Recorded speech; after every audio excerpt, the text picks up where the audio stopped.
This story was a case that happened in my hometown in 2013, which made my whole village shake.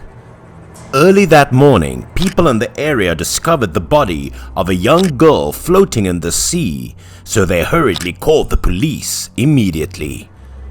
When the police came to investigate, the girl had been dead for many days.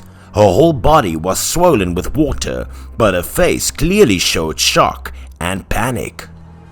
The face of the victim made many people in the village haunted for a long time.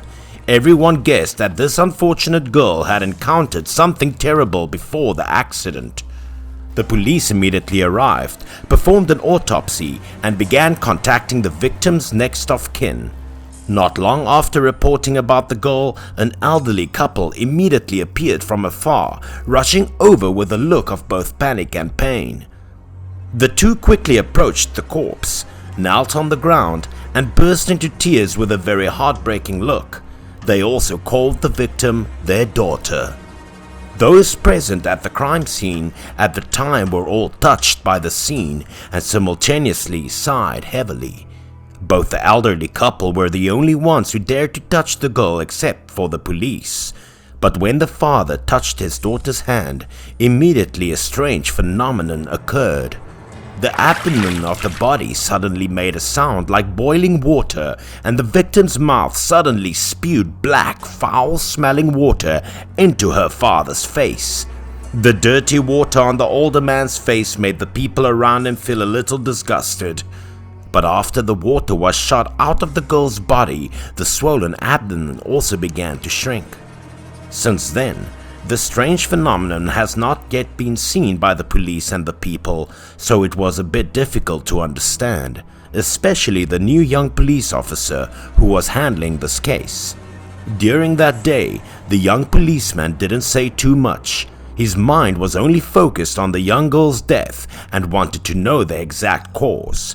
Some people in the area said that this young girl was the youngest daughter of the older couple. For a long time, the girl did not get along with her parents and only got into an accident after a quarrel with her parents and drowned. But the theories about the girl's drowning did indeed make the young policeman feel a bit absurd. While waiting for the final results of the investigation, he could not come to any further conclusions. But one day, an invisible power appeared and urged them to solve the case once and for all at all costs. Since the day the young girl's body was brought to the police station for autopsy, the victim's father seemed to be at the police station all the time. The policeman didn't know what the older man came here for, but every time he met the doctor who performed the autopsy to discuss it. The last time the policeman met this older man was one morning at the police station's investigation room, which was used for autopsies.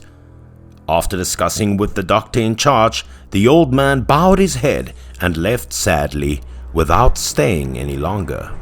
Then the older man quietly passed by the policemen who were on duty to investigate this case, including the young policeman.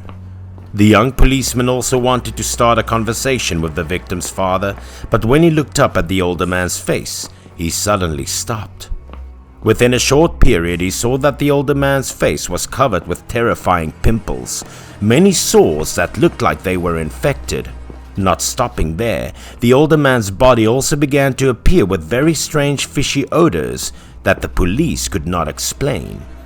The older man passed the policeman, his eyes only slightly raised to look at the policeman, then he sadly lowered his face and went out, without asking the policeman anything related to his daughter's case. Looking at the older man's gaunt face, the young policeman initially thought that this man was so heartbroken about his daughter's death that he had become like this. But when he saw the older man quietly go home without asking him about the investigation, the policeman suddenly had some doubts in his heart. He decided to go back and ask the doctors who had been in contact with the man to ask about the situation. The policeman asked a staff member at the Forensic Institute to take him to meet the doctor in charge of the autopsy on the young girl's body, and said that it was for investigational purposes. He was immediately taken to see the elderly doctor in charge of examining the body of the girl and to ask about the case for details. The first thing he mentioned was that the victim's father appeared at the investigation agency.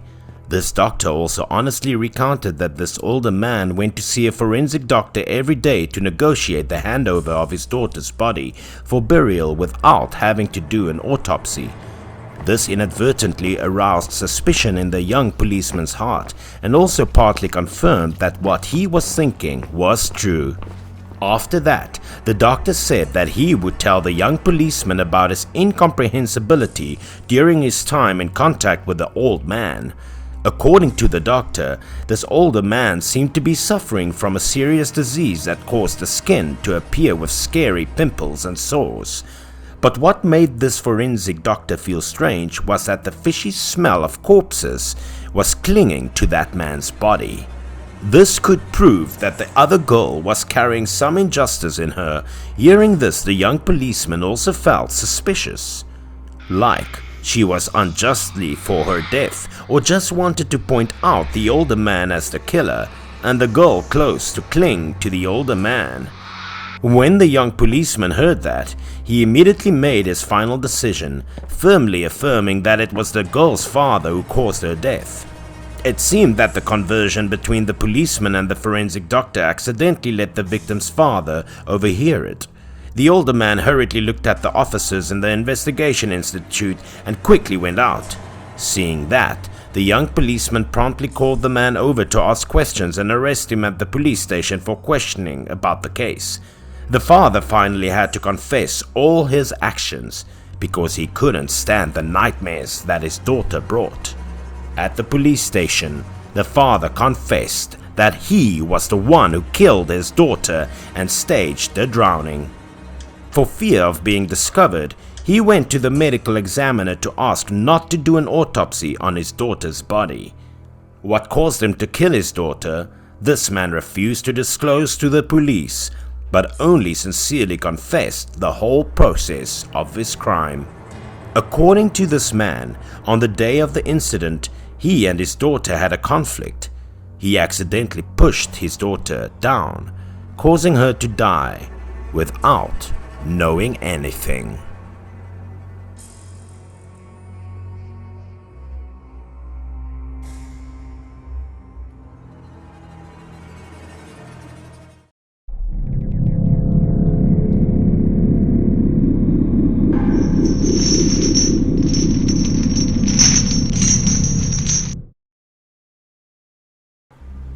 After years of saving, I was finally able to buy myself a small apartment in the city. This place was very crowded and life here was quite busy, but that was okay because all my efforts were all rewarded. Since all my savings went into the house, I didn't have much left, so furniture was also a big deal for me. But luckily, I joined a number of groups that specialized in second-hand sales, and I also could find the items I liked. Without hesitation, I contacted the seller and ordered them immediately. The delivery also arrived very soon. The seller also seemed to be the owner of these items. He looked pretty happy when he sold them to me. He also directly helped the transport team. Each item was loaded from the truck. I also stood beside him to observe everything. As soon as I saw them, my eyes lit up, because in my mind I thought that when I bought liquidated goods, I would probably encounter old and slightly damaged items, but beyond my imagination, they were amazingly new. I quickly went back to ask the owner again to be sure if he really sold these items for less than half of the price. He seemed to be amused by my questions, so he laughed out loud. He didn't forget to tell me not to worry. All of these items were used by the family and bought recently because they moved to another place to live, and they wanted to liquidate them quickly so they can move on time. After saying that, he waved to the transporters to quickly bring the furniture into the house. I didn't know what to say other than thanking him a lot. If it weren't for him, I would have to find friends to borrow money from temporarily to buy furniture. In turn, large items were also carried inside. including tables and chairs, beds and decorations for the room. After everything was moved into the house, they also left and I started to clean my house. A few hours later, although I was sweaty and a little tired, when I looked back at my house I felt very relieved. Although it was not too big and spacious, it had been my dream since coming to the city to set up my business. Finishing it myself today, I was a little emotional. After finishing all the cleaning, I also had time to sit down on the soft sofa to make a phone call. I planned to send a message to thank the owner for selling me the furniture again, but after joining the group to find him, I was a bit surprised. Because I was kicked out of that second-hand group, even though that man blocked me, I was unable to send him messages anymore. For a moment I wondered deeply, because I remembered that in the morning I didn't do anything to make him angry. Why would he go to this extent? After that, I didn't think much of it. Maybe because he moved to another place. He didn't use his old website anymore. Because I was very tired after cleaning, after taking a shower, I went to bed immediately. That night, I didn't know exactly what time. It must have been around midnight. I was sleeping when I faintly heard some strange noises coming out. It woke me up. I listened to it.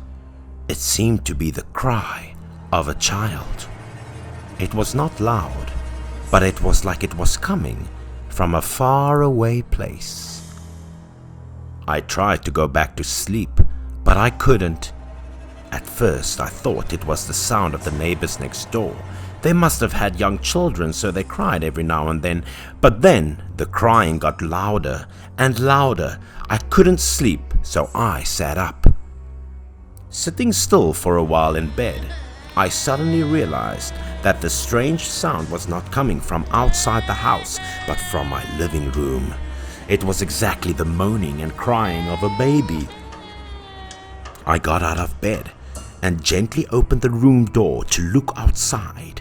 As soon as I opened the living room door, I had no doubts that a very loud cry came from just outside. The room was quiet and dark, giving me goosebumps. I looked at the far corner of the room where the big wardrobe I just bought in the morning was. The sound of children crying came from there, no doubt. But why was there crying right in my house? I was a bit wary.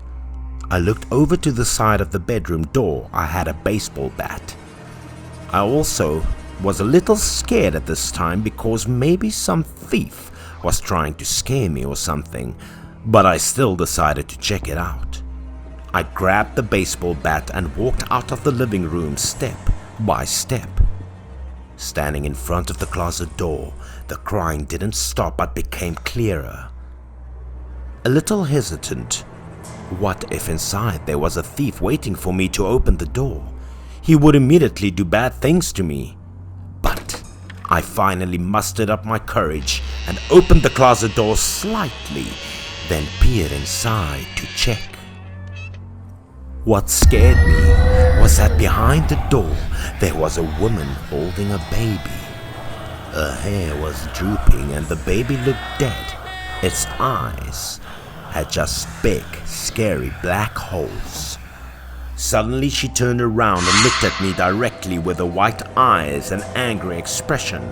She screamed in pain, her eyes also filled with a lot of blood, looking very scary.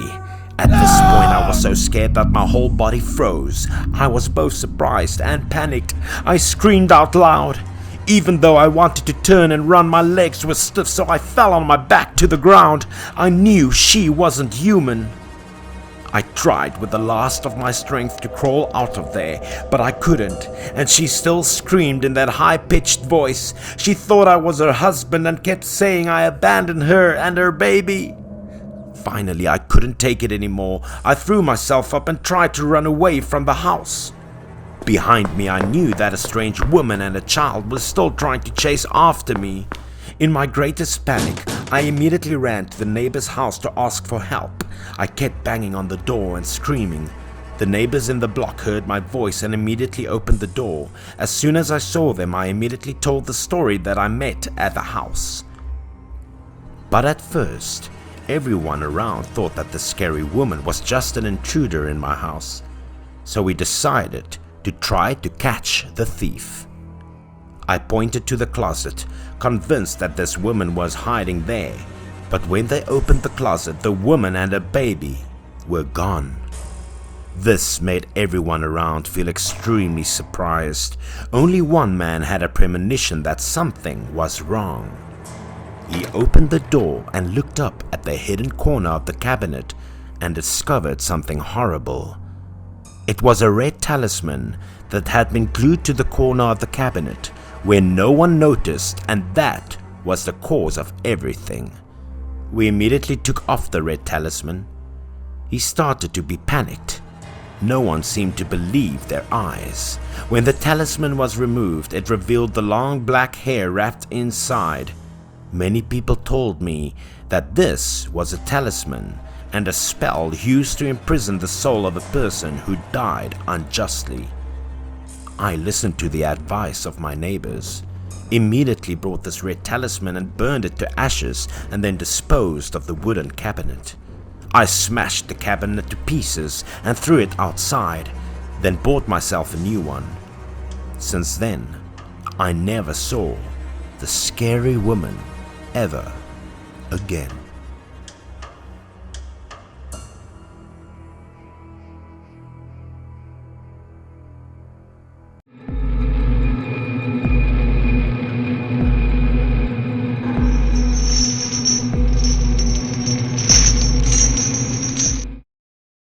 A few years ago, a strange story happened in my village. At that time, it was the season of high water, and most people did not dare to go by boat alone to the middle of the river of fear of being swept away by the water. Only one man in the village voluntarily drove his boat away and disappeared for many days. Police and rescue forces heard the news and quickly arrived, gathering on one side of the bank to find the missing man. But days had passed and the rescuers and locals could not find any trace of the man. All hope seemed to be lost. The lifeboats of the rescue team were parked all over the river.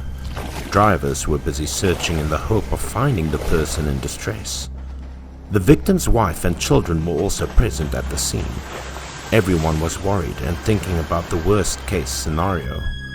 Despite searching for many days with many different search methods, the man's whereabouts have not yielded any other result.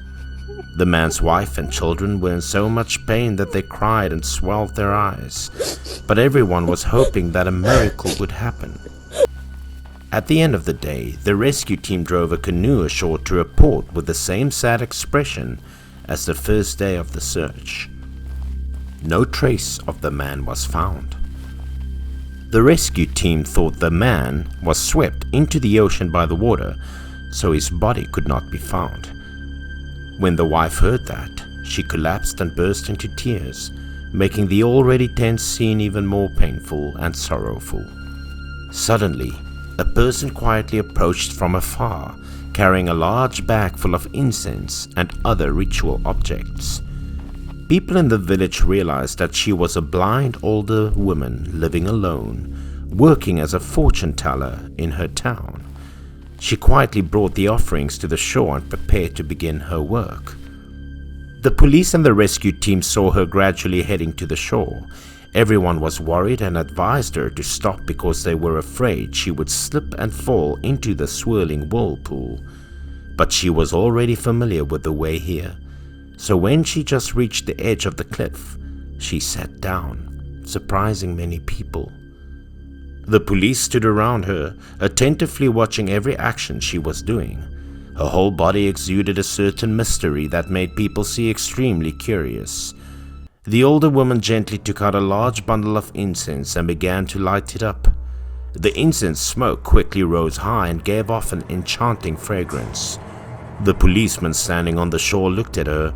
Everyone was surprised and confused, not knowing what the older woman's purpose was. But no matter who was surprised or kept asking for her, She sat still with her eyes closed, her mouth mumbling, reciting the incantation, not bothered by anyone. After her bundle of incense burned, she took out a stack of paper and rolled it up, then continued to light it. Then she let the paper burn freely on the ground, forming a small spot just enough for her to burn the votive paper. Despite the policemen standing around her looking on in surprise, her manipulation was proficient. The ashes of the gold and silver banknote shone brightly and then rose into the air, then gently fell to the surface of the water like leaves. The scene was a bit lyrical, but also sad.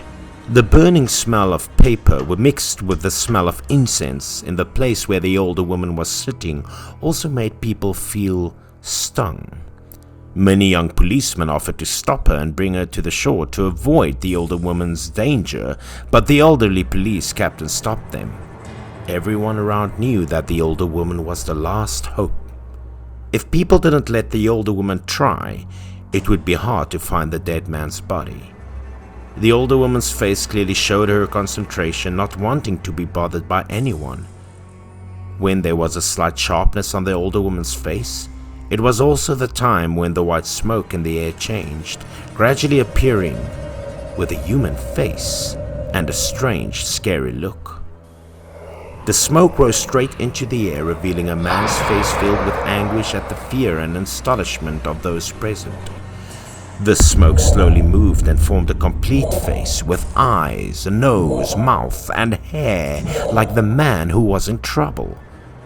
The policemen who witnessed the incident were also surprised, only opening their mouths in awe.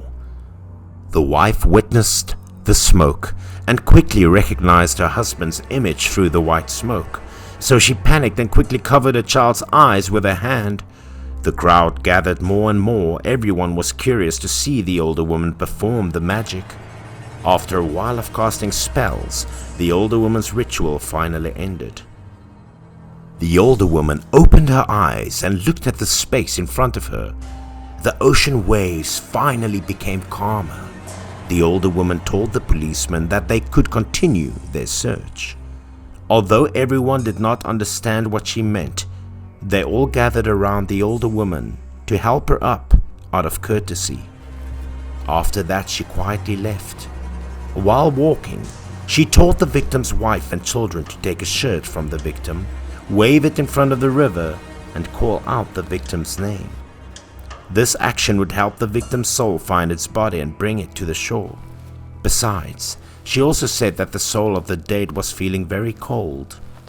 The older woman advised people to quickly bring the body home to bury before having the next victim. After the older woman had left, the people left at the scene performed the ritual according to the older woman's instructions. After a while, strange water bubbles appeared under the water, as if someone was under the water. Just a moment later, the victim's body also slowly emerged from it, revealing a swollen and pale face which was being soaked in water for too long. It looked extremely scary. No one expected that the victim's body could easily float to the surface without the help of any lifeguards. The policemen and lifeguards were all stunned, speechless at what was happening. No one could deny the strangeness of this story. The body slowly drifted closer to the shore. The wife saw her husband's body and rushed to him, bursting into tears of pain. Relatives of the victim immediately fell to the ground. The painful scene touched everyone present. Locals and policemen rushed to comfort the victim's family, and rescuers quickly sailed to the victim's place to bring the body ashore. After finding the victim's body, the family immediately brought the victim's body home for burial. The local people all sympathized with the plight of this family. They took the initiative to arrange the funeral for the victim on behalf of all his family.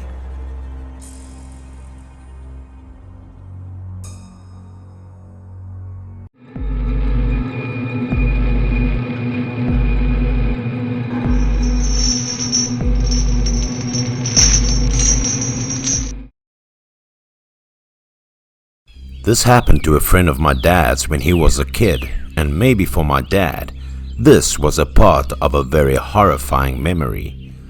That friend's name was Lindo. Very talented and powerful in class because Lindo fully met the standards of a very good student. And he stood out the most, especially in sport. Almost everything about Lindo's strength training, he got the maximum results from it. There was sports festival or something. As long as he competed, he'd win first prize. In the sports world, Lindo seemed to have no rival. He was always the first to finish. No one could surpass Lindo. He was so strong on the track, like a beast. Lindo was like the school idol. Everyone at school admired him, saw him as an idol, and everyone wanted to play with him. Until bad things started to happen to him. He had a strange disease, and this disease seemed to have stolen everything from him. Lindo spent several days in the hospital. He looked so pale, emaciated. He had a tired look on his face. Lindo would probably stop playing sports for a while. My dad went to visit him. Everyone was very worried about him and his condition, and everyone was hoping that he would return to school soon. My dad said he didn't know what kind of illness Lindo had, but he kept looking at my dad like he didn't know him. He gave my dad a look with blank eyes that made him very sad. Then, when we heard that he was discharged from the hospital, my father came to visit him again. Because the two of them were very close to each other, they saw each other as close brothers, like a family. After being discharged from the hospital, he did not go to school, nor did he leave the house. He seemed to turn into a completely different person. When my dad visited him that day, Lindo was eating, but if he was just eating normally, there was nothing to talk about. Witnessing that scene, my father panicked. He was eating eggs, but the way of eating was very strange. Lindo didn't peel the egg. He didn't peel out the outer shell, and he immediately took the egg and shoved it into his mouth with shell and all. My father was really surprised. My dad didn't see Lindo chewing, but he was putting the egg straight into his mouth and swallowing it, and it was worse when it was a raw egg. His mother said that since being discharged from the hospital until now, he has not chewed anything but swallowed it whole, and especially raw eggs. The craving for raw eggs was getting worse. My dad sat next to me, but Lindo did not care or say anything.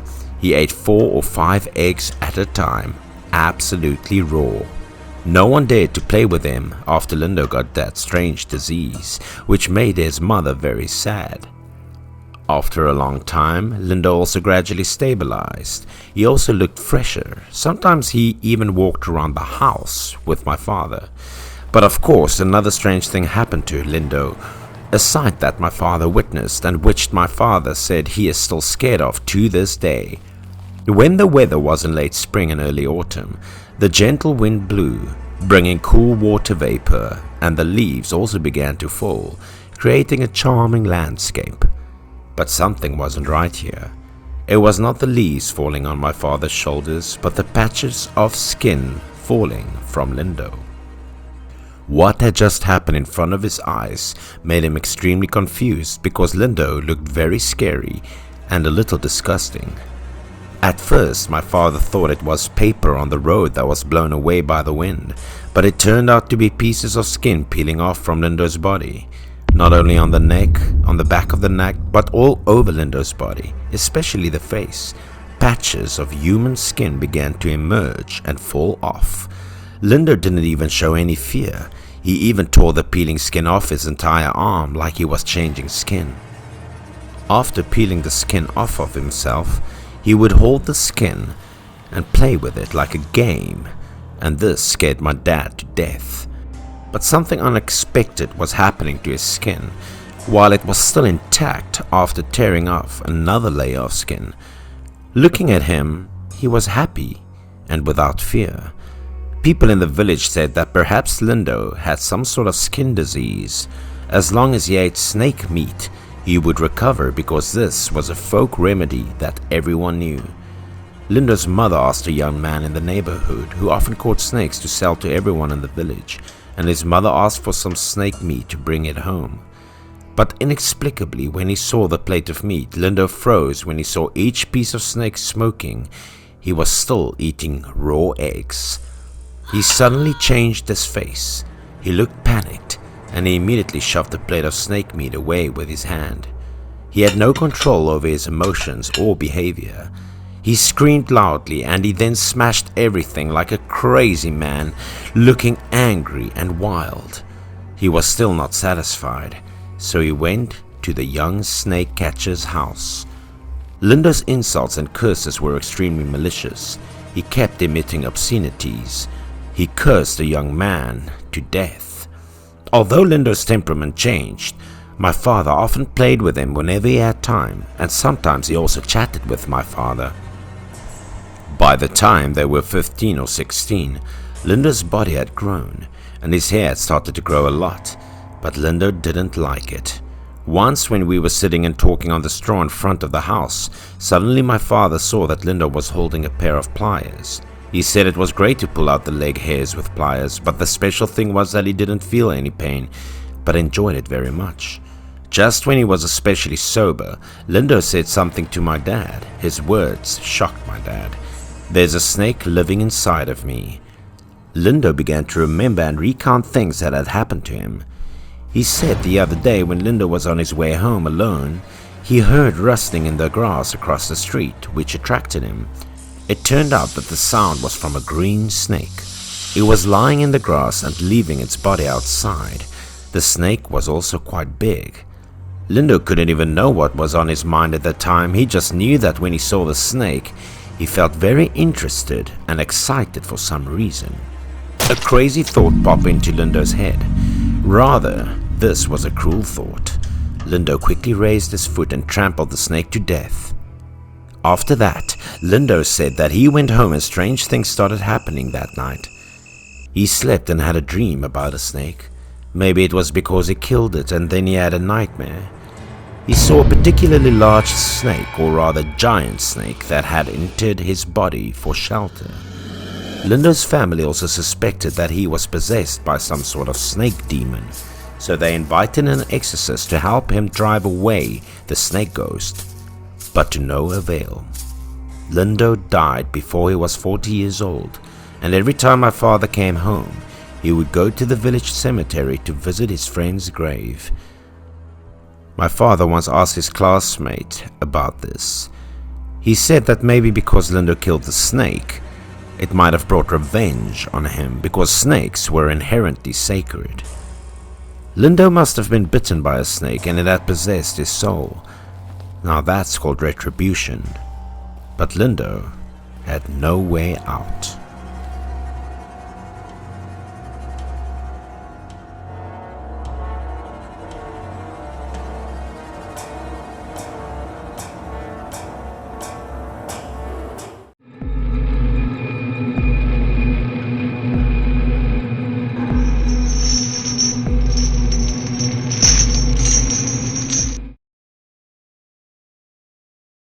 This story happened at my sister's house when my nephew was only a few months old, and the story was also the first time I heard the story of a child ghost. That night, while the whole family was sleeping, their son suddenly started crying. The cry of my nephew fainting at night made my sister's couple very worried. The baby cried all night. The baby didn't stop crying, which made my sister and her husband unable to sleep. Usually babies cry when they are hungry at night or when they are sick and tired. But that night, the baby was a little unusual because my nephew started crying for no reason. My sister made comforting milk, but the baby didn't drink it either. The boy also was not sick at all. After that, my sister tried to put the baby to sleep, but he kept crying so loudly that my sister's couple was confused and didn't know what to do. My sister could only hug and comfort the baby, hoping for him to fall asleep. The faces of my sister and her husband were listless and pale because they had not slept for several nights in a row. My sister thought that just holding the baby in her arms might work. The baby would be able to fall asleep instantly. My sister just gently patted it and sang lullabies to it all night. While the baby was asleep and no longer fussing, my sister gently placed him on the bed. The baby slept very well, like a little angel. My brother-in-law wondered why the child had been harassed at night lately, even though his son was not sick at all. My brother and sister's mood became more and more confused. My sister thought maybe the baby was scared of something else. My brother-in-law said that my sister should rest, and he would take care of the children because my sister looked very tired. If she continued like this, she would fall ill sooner or later. The baby had begun to sleep well, but my sister's couple was still worried. They still couldn't sleep peacefully. And not long after falling asleep, thinking that the child would sleep soundly until morning, suddenly the baby cried loudly again. He cried louder than before. My sister and her husband was in complete panic. The little boy cried louder and louder. So my sister and her husband took turns cuddling and comforting the baby, trying to put it to sleep, and so they continued to have sleepless nights. Although my nephew often cried at night, he played happily during the day. He was very obedient and did not bother his parents. During the day, my nephew was very lively and active. My brother-in-law called my mom to talk about his son, and my mom said she would come to my sister's house as soon as possible because my mother was also very worried about her baby grandson. My mother arranged to come over as soon as she received the call from my brother-in-law because she loved her grandson very much. No one understood her grandson better than she did because my mother had a lot of experience in taking care of children. My mother also came to look directly at her little grandson, so she looked at him in shock and exclaimed, "What happened to the child's face?" The child's face had a few red marks that weren't obvious, and they didn't know where those red marks came from. My sister also didn't know when these red spots appeared. My sister thought the baby had a rash, so she gave him medicine, but my sister herself didn't know what to do. My mother said that the baby had been bitten by a child. "It's not a rash, it's from a child's bite." My mother's words shocked everyone. My sister and brother-in-law were very scared and they heard that. Everyone in the family believed in ghost stories, and they believe in spiritual things like this. My mother said that kids who were like her grandson were the ones who easily angered the little demons. My mother bent to the ground and searched for something under the sofa to confirm her statement. My brother-in-law asked her what she was looking for because there was nothing suspicious about their house. It seemed that my brother-in-law also did not know what my mother's purpose was for doing so. My mother let my brother-in-law look under the chair. "This child not only harms your son, but also steals food." My brother saw a lot of leftovers that looked like rats eating something under the sofa. But there were no rats in the house. This time, my sister and brother-in-law believed and asked my mother what it was and where they had harmed their son. My mother told them that this was the soul of a little devil that died when he was less than a month old. His spirit was usually very naughty and would get in trouble. My mother said that the little demon was created from a dead child, and it would go around at night looking for targets to harm. It would go to find a house with babies to disturb, and it was crying of the baby that lured the little devil into the house. The little devil seemed to have smelled something because he heard the cry, and he began to climb into the yard. It waited for the child to fall asleep, and when the child's parents were also asleep, he would sneak into the house. It would start climbing into the house. It crept up to the side of my sister's couple and my nephew's bed. Maybe it was trying to harm my nephew. The little devil bit the child's limbs to suck his blood. That thing was also the reason why my nephew was scared and cried all night. The little devil's teeth were sharp and thin. The wound was like a rash. Children who cried for no reason at all were bitten by the little devils, tormented. And the adults couldn't see it because it was just a wandering child ghost. My sister was so scared that she cried and asked my mother what they should do, because if they didn't do anything, the little devil would come every night to harm their son. My mother said the devil was most afraid of lanterns. She asked my brother-in-law to buy 2 red lanterns for the night. They should follow and it would be fine in a few days. My sister's couple all lit lanterns in the morning and the evening because they were afraid that the little devil would come to their house if they were careless. At night, my sister's house glowed red, like the house in a horror movie. The lanterns seemed to work well. The grandson, my nephew, didn't cry that night.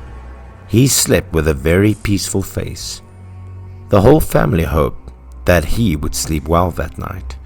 On the contrary, my sister and brother-in-law always kept an eye on everything in the house.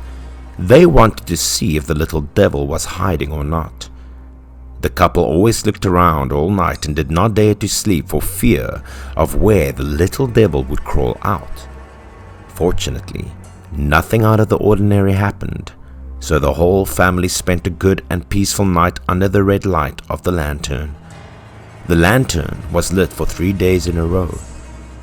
The baby stopped crying, and since then, my sister taught everyone to use this method whenever they heard of a little devil that would come to disturb their families and young children at night.